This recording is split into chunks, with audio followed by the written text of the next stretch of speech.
very scary problem here. It's an overhang, and overhangs demand energy from your arms. I don't like using my arms, so really an uphill battle here.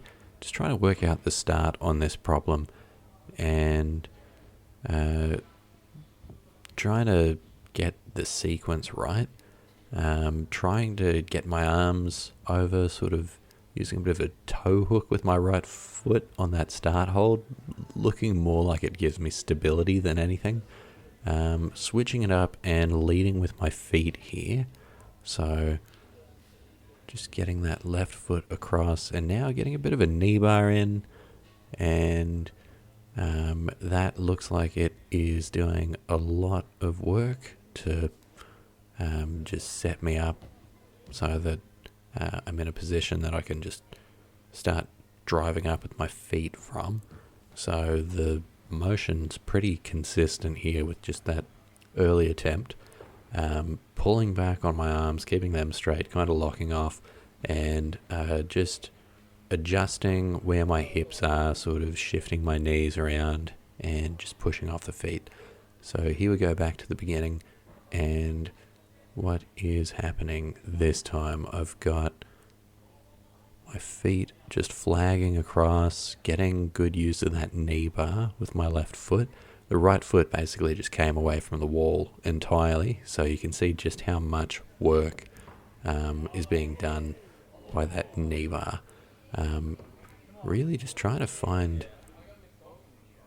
a good attempt on this one. Sort of throwing to that large hold on the final section of the wall with my right hand and having a pretty low success rate. This time around I'm going with the left hand, and it's an immediate improvement. It's not a very demanding position to be in if I want to hold on to that hold. If I'm going up for it with the right hand, what you would have seen a lot of the time is that I was sort of twisting as I was reaching the hold, and then that twist was pulling my feet away from the wall, and there's just not a lot on that hold to grab onto. It's there's a bit of a lip to it. It's pretty sharp,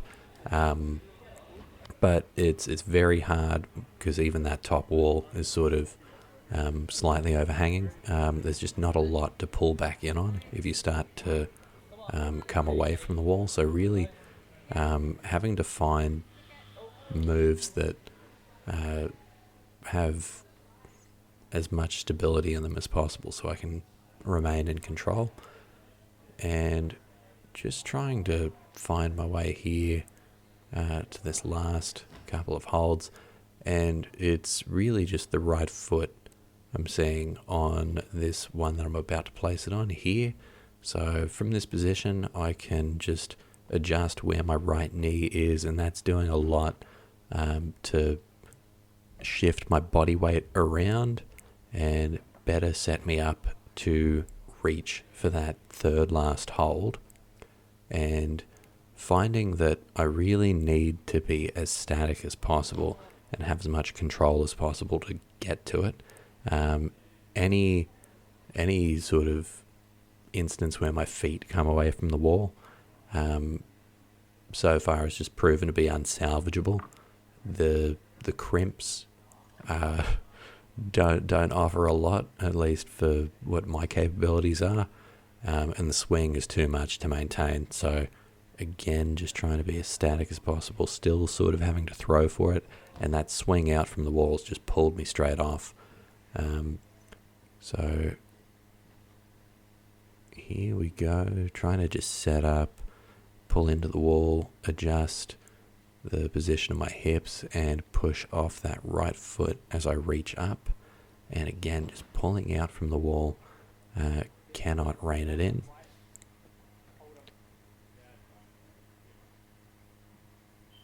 Okay, no, I think might be getting toward the end of the day in this session. I'm just trying to make good use out of that early knee bar, just taking my arms off the wall entirely to try and rest up within this attempt. Sort of looking a little desperate really if I've got to do that. Okay, yeah, this is looking good. But again, those feet just pulled back from the wall. Another attempt on this same day, it seems. Taking a little bit more time to just try and shake out my arms and reduce a bit of the pump. Yeah, because I think this problem really, the crimps toward the end on an overhanging problem, like my arms just get pumped out pretty quickly. So I have to be as efficient as possible. And not the best angle here to show what's happening in the midsection of the problem, but even here I'm just shaking out, and I think this might have been an early attempt from the session that I'm recording here, but consistent with what's been working for me so far, moving up with the left hand on that large hold, and the real difference is made here where I go for a heel hook on that large hold, and that stops the swing. So that was the difference maker.